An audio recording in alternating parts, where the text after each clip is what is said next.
What is up, everyone, and welcome to some more F1 23 League Racing. We are back for round number 8 of the Streamers and Co VRL. It's been a little while since we've done this. We missed out on one round, round 7, which was the Mexico City Grand Prix, which I actually don't remember who won that one. I did get told who it was, and it's completely slipped my mind at this point. But yes, I was absent due to other commitments, and then we had a little break for a few weeks to give everyone some respite over the Christmas period. So in the meantime, I was just putting out some My Team career mode pretty much every single day. And obviously we finished that. That will be returning soon. But first, we've got to do this league race around Monza. Now, I am pretty optimistic about my chances. You know, I've been kind of bringing it back in this career mode a little bit. Since my initial hiccups in the first few races where we failed to score points, in the last 2 races we participated in, we scored points in both of them. We had a P10 finish in Sao Paulo and then a P6 finish in Saudi Arabia. So I'm hoping that we will be able to get ourselves at least into a decent point scoring position here. Once again, we're on our first flying lap of Q1. Well, actually it's all Q1 because we do short qualifying, but there we go. First flying lap. You can see that I massively overfueled the car by accident. So we do a 120.7, which isn't very good, and certainly I think will need a bit of improvement if I'm going to have any hope of beating some of my closest rivals in this championship. So we go out on a lower fuel run. It wasn't a great lap. We do manage to improve by around 0.3 of a second as we come through the parabolica. You can see that gain a bit more time through there, and we're going to be improving by about 3.5 to 0.4 of a second roughly across the line. It's a 120.3. We stay P9 for now, but I'm hoping that I'll be able to iron out a few of the mistakes I made in the lap on our final lap here in qualifying. So yeah, currently down in P12, but we're up by 2.5, and I do have some time to gain through Ascari and probably a little bit in the parabolica as well. But unfortunately, we turn in just a tiny bit too early and invalidate my lap time. You can see I did gain a lot of time through Ascari there though. So maybe if you subtract about 1/10 from that for the corner cut, I reckon I still would have improved into the 119s. So it's a little bit disappointing to see that I probably could have had a 119, maybe a 119.8, something like that. And instead we're coming in to the pit lane to finish the session. So yeah, very disappointing, but that is our qualifying over, and it is going to be P12 we're going to be starting. We are going to be just ahead of our teammate Beak there in P13. Pole position actually goes to Captain Liam in the Mercedes, very, very close to the 118s there, and it's an all Mercedes front row as a Guapo gets P2 there. Meanwhile, the championship leader, Alex, that sim racer, he's getting P5 with a 119.2, so we'll see what he can do from P5 on the grid. And then, as for my sort of closest championship rivals at the moment, you know, I'd say Jermaine is probably one of the people who I'm closest to in the championship. Beak as well, actually, is ahead of me because he scored points. He got a P6 in Mexico, so yeah, he's currently ahead of me in the championship, and so I could do with grabbing some points here to try and beat him. Some of the people who I was racing with a lot last season, the people who I consider myself to be generally on pace with, the likes of Phil and Ryan and those kinds of guys, are quite far ahead of me in the championship now, unfortunately. They've just had a much stronger season than me. Obviously, I've had races where I've been able to race with them, but generally speaking, just not been doing quite well enough to stay with them in the championship. So in terms of strategy, I'm going to try and go for a soft medium. I think we're going to go aggressive. I reckon there will definitely be an early safety car here, so these softs, I can't envision myself being on them for the full 8 laps. I think it's much more likely to be, you know, 5 laps at most before some kind of safety car gets triggered around here. So that is the plan here. Now, I am a little bit apprehensive about my chances of keeping it clean through turn 1, especially because I'm on the inside. I'm kind of at the mercy of other cars here. When you're on the outside, worst case scenario, you can take evasive action into the runoff area at the end of turn 1. But if you're on the inside, you're kind of just having to hope that people give you the room to get through turn 1. Because if you try and take to the runoff area, chances are you're going to take somebody out. And the last thing I want is to get penalised. You know, there is a stewarding system. I am one of the stewards for these leagues. But I obviously, the way that we operate is that we don't judge our own incidents. So, yeah, we will see what we can do as the lights come on. And the lights go out, and we've had a very strange glitch here where, for whatever reason, my engineer menu is stuck open. Now, I will warn you, Right now, as you can see, we're coming under pressure from our teammate Beak, who gets through and up into P10, and there goes Mike steaming down the outside as well. So we've lost a couple positions off the start there. We did get ahead of Horn Nielsen, but we lost out to Beak and Mike. Yeah, I will tell you that this goes on for the entirety of the first 10 laps before I eventually solve it. Now, the problem was solved with a very simple, just pressing the button to bring the menu up again. But for whatever reason, I didn't think of that. So, yeah, I have to drive 10 laps like this, not being able to see my MFD or anything, which was very frustrating. But fortunately, it was okay. As Beak's gone off there, he's off track, and we're up into P12. And now I'm going to see if I can clear Mike nice and quickly. We've got the overspeed on him. We've got a bit of a better exit from that corner, burning all the battery we can to try and close him down in the Ferrari. We're going to try and go around the outside at Ascari, but we have to back out because Phil is so slow there. Mike goes over the track a little bit. He's had a horrible run through Ascari, and so we actually overtake him mid-corner there, and then I just put the hammer down on the battery and everything to try and break away from him. Well, Nielsen's got ahead of him as well, and we are up into P11, so it's not been a terrible start. We have gained positions off the start here, but I would have liked to have made up a bit more ground if I possibly could have done. And I believe Anto there is coming into the pits as well, so that is going to promote us into the points paying positions, and hopefully we can continue making more headway. You know, we are on these soft compound tyres, so hopefully before either we box or a safety car comes out or whatever, hopefully we can make up a bit more ground on the cars in front. But we will see whether that rings true or not as we make our way to the end of lap 2 into the Parabolica, and there is some incident, and the safety car has been deployed, and this is actually quite a nice position for the safety car to come out, because it looks like the first couple drivers may have actually missed the pit lane. It's just the driver in first by the looks of things, so he might be coming under a bit of pressure there. As you can see, Kaznuki seems to have hit the pit wall there. Not sure what's going on with that. But in any case, we are in a prime opportunity to pit. Maybe some people have got damage and they'll be changing front wings and stuff, and maybe we'll be able to gain a few positions off of this. Seems like most people are coming in. We get a good turn in. I was a bit anxious that with the with the engineer menu being a bit broken, it may have had an impact on our ability to pit, but it seems like it's fine. And we've gained a position for good measure as well. We're up into P9, we've got ahead of Phil, and I think we got ahead of Kaznuki there as well. I think maybe somebody else stayed out. I think it was Jermaine and the other Aston Martin of KK. So I think when those guys box, we're going to be up into P7, which is nice.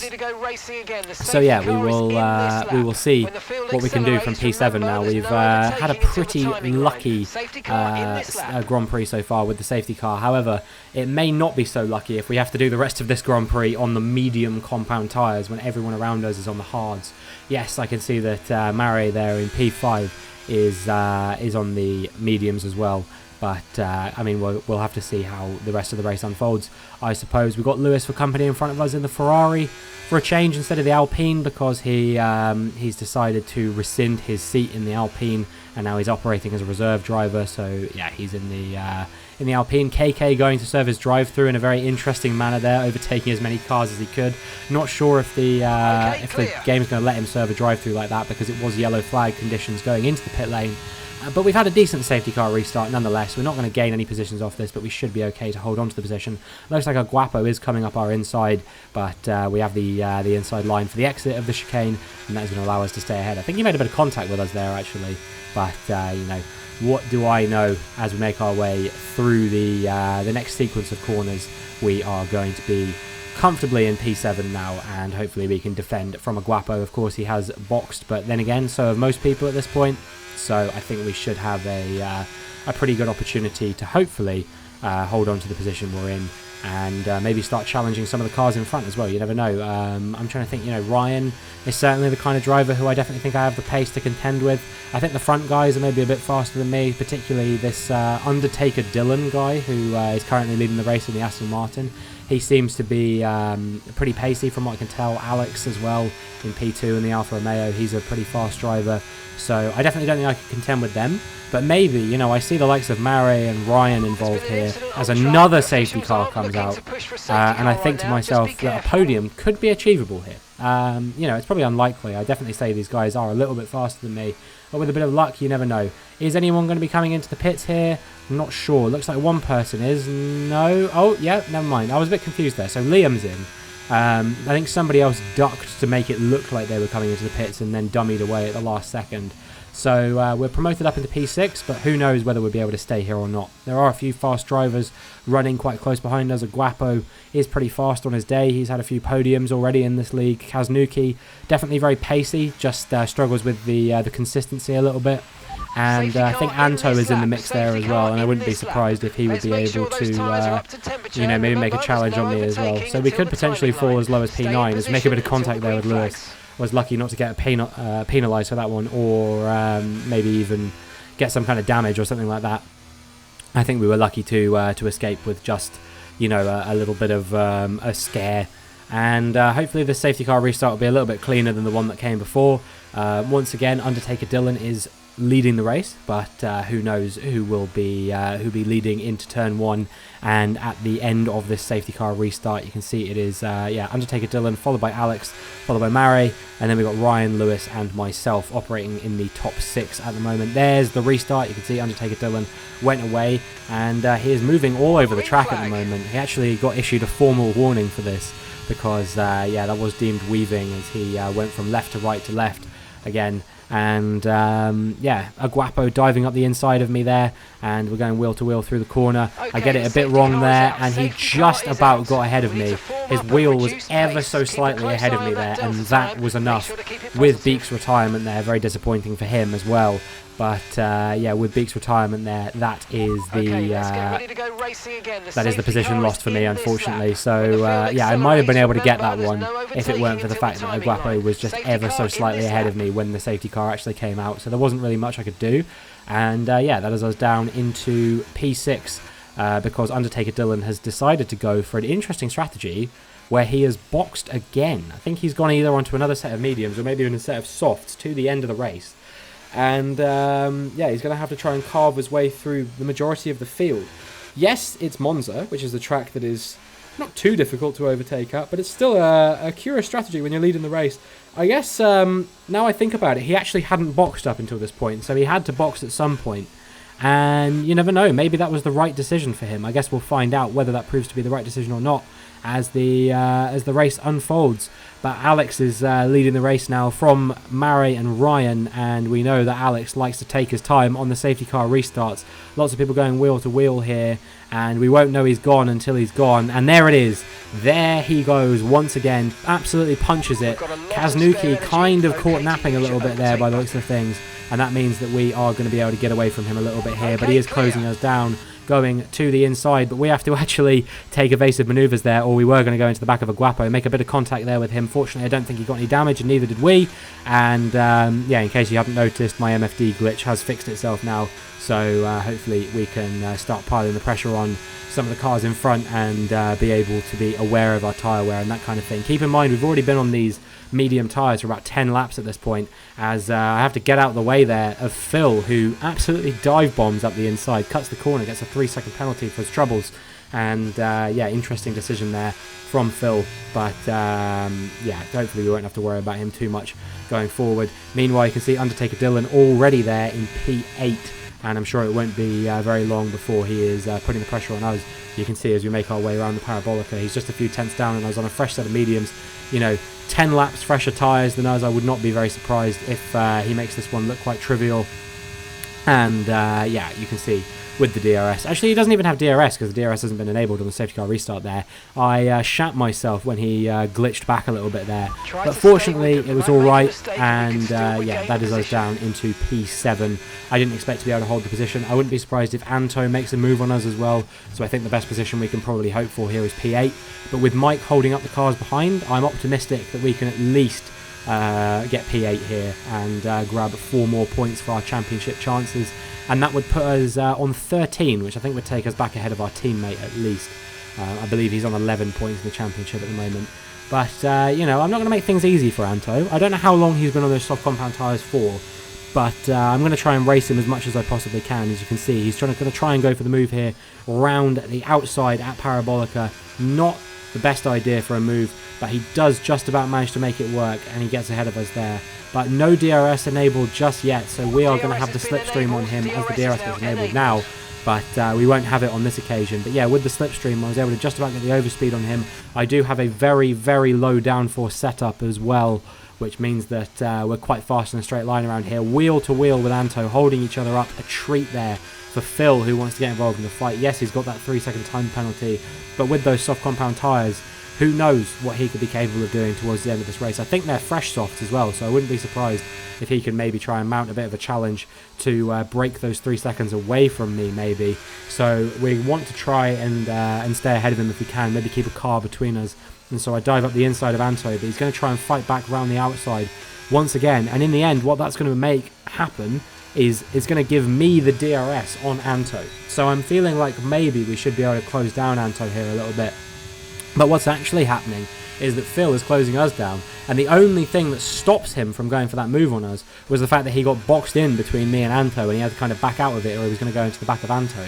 But yeah, me diving up the inside there to try and make the move on Anto has actually held me up a little bit, and now I think Phil's going to try and go for a move on us again. He decides against it, I think probably because he wanted the DRS here, but he would have got it anyway, I think, because I think he was in a second range of Anto. We were in a second range of him going into the DRS zone, so he will have the DRS here, but you can see that Phil just has so much more exit speed from the Parabolica with those fresher tyres, and it's not really even a contest, unfortunately. So Phil goes through for P8 and we are bumped down into P9. However, we still do have net P8 with Phil's penalty applied. However, if we keep taking turn 1 like that, it's all going to go away. So we make our way onto lap 16 now, and you can see that Phil, we have managed to just about stay with him. We're going to have the DRS on him here. I don't think we're quite going to get close enough, but we're only a few tenths off him. So as long as we can stay with him through the next sequence of corners, I think that we have a very good chance, hopefully, of keeping ahead of him, or I should say keeping within range, especially now that he's just amassed another 3-second penalty, and that takes him up to 6 seconds worth of penalties. Do I think he can break away 6 seconds in 3 laps? No, I don't think there's anyone in this league that is 2 seconds a lap faster than me. So, yeah, I think that we should be able to stay with him for the last 3 laps. And, yeah, this should be a pretty easy P8 for us. Anto, 3 seconds up the road. I'd say it's pretty unlikely that we're going to be able to get back in range of him. However, Lewis there does have a 3-second penalty, so maybe we might be able to get in range of him, especially considering it seems like some kind of incident has happened there between him and Aguapo, which means that we've gotten ahead of Aguapo now, and we're definitely within 3 seconds of Lewis as well. So this could be P6 for us, and that would take us ahead of Jermaine in the championship as well, up to 17 points. And this would, you know, almost double my points tally for the whole season. Yes, I had a P6 in Jeddah as well, but I've only got 1 point this season other than that. And we overtake Lewis on track. I'm sure that he will probably try and fight us back. But, you know, I've got to try and make up as many positions as I can. If I can put a bit of a buffer between myself and Aguapo, then that could be the difference between me finishing P6 and P7, because I think Aguapo definitely has the pace on me. And he doesn't have a penalty where the other guys do. I definitely do think I should be able to stay in range of the likes of Phil and Lewis, and you know, even if they overtake me, I feel like I should be able to beat them once the penalties are applied. But as for Aguapo, I really don't know. I really think it could go either way, and I think it's entirely dependent on how much these guys hold me up. So I think Phil is going to probably go for the move here. I wouldn't be surprised if Lewis goes for a move here as well, as we don't really have much battery to fight with either. We've kind of burned all of it already. But really, I'd say my primary focus is going to be beating Aguapo here. And he's currently 1.6 seconds down on us, so we just have to try not to get held up too much by Lewis. And that's easier said than done, unfortunately, because he goes for a bit of a dive bomb there, and then kind of gets a bit crossed up through the first chicane, and so that kind of holds me up a little bit. And it also gives us a slightly better exit than him, so we're going to try and make the move back if we can around the outside. But unfortunately, I just don't really have the grip on these now like 17 lap old medium tyres. They almost are. It's yeah, they're becoming pretty worn out, unfortunately. And so, you know, Lewis, again, he's making mistakes left, right and centre, and that is holding me up quite a lot. It does mean we're going to have the DRS here, but Aguapo is very, very close now, 4 tenths behind us, and I think that there is a very good chance that he might get us back. We're going to try and go for the move here on Lewis, and it was maybe a bit too late. I realised that Lewis is probably all too keen for me to make this move, because it means that he's going to get the DRS on the exit of the next corner. However, at this point, I think he's mostly just racing for pride. However, there is RC, who is waiting in the wings to pick up any positions off of penalties behind as well. So, yeah, that's something we have to factor in. Lewis overtaking me into the Parabolica. He makes his way through. Aguapo is also going to make the move. And to make matters worse, Phil is going through as well. So that is 3 positions for us lost in a single corner. It's okay, because we are going to be, Phil going very deep there. That kind of threw off my train of thought. We are going to be making up a few positions due to penalties, and also apparently due to Phil's shit driving. But that's alright, because it has maybe kept us in with a chance of getting ahead of Aguapo here. If Lewis doesn't get ahead of Aguapo now, then Aguapo won't have any DRS in the next DRS zone, which I'm hoping should allow us to just sort of stay with them and maybe overtake him using the DRS. But we'll see what happens. I don't know if we're quite close enough, even with the DRS, to think about making a move on him. So I think we may have to settle here. It definitely seems like we're going to be staying with Lewis. I think my primary goal here now is staying ahead of Captain Liam, because I definitely think that we have the potential to beat him on track. Lewis overtaking Aguapo in the DRS zone. Unfortunately, we're just not quite going to be close enough. I will be burning pretty much all my battery on the run down to Parabolica. However, that's not going to get me very far at all. Even with the slipstream, he has the slipstream on Lewis as well. Undertaker Dylan wins the race, and we're going to round the Parabolica now, and I think this is probably going to be the best we're going to get, unless Aguapo messes up out of Parabolica, which he doesn't. I don't think Captain Liam is close enough to close us down, so they're going to cross the line, and when Lewis's penalty is applied, that is going to make us P7. However, things do change towards the end of the race. There are a few penalties applied here and there, so what you see on the final standings is not going to be the final pecking order, and indeed Aguapo did get given a 5-second penalty for an incident in the race, and that promoted me up into P6, which I was very, very happy about, and means we score another 8 points in this race. Somehow Jermaine got driver of the day, despite the fact that I'm pretty sure he DNF'd, so not sure what that was about. But, anyway, I guess that's that. But yeah, Undertaker Dylan winning the race. And then actually Alex ended up being penalised for an incident involving overtaking cars in the safety car window, which you're not allowed to do. And that promoted Mare up into P2. Alex ended up P3. And then I believe it was Anto P4. And Ryan got P5, and then it was myself in P6. So yeah, pretty solid result. I don't remember the order after that. I think it might have been Captain Liam after me, and then with the penalties applied, I couldn't tell you who was from there onwards. Yeah, Captain Liam had a weird glitch where it said that he finished 14th, but he did actually finish 7th with all the penalties applied and stuff. So yeah, I think Phil ended up sneaking as the points in P10 as well, so it was a good result for him. And yeah, weekend to forget for my teammate Beak there, P16, disappointing with that DNF. It was his own fault though. It was just an incident where he got a bit too deep on the brakes and went into the back of another car, so not much that you can really do there. But either way, a pretty strong result for me. Nice to be back in the league after a little bit of a break. It's been almost a month since I last raced in this league, so it's nice to see I've still got it. My team is returning soon, so I look forward to that. And that is going to be it for this video. So if you enjoyed, please make sure you like and subscribe, and hopefully I will see you in the next one.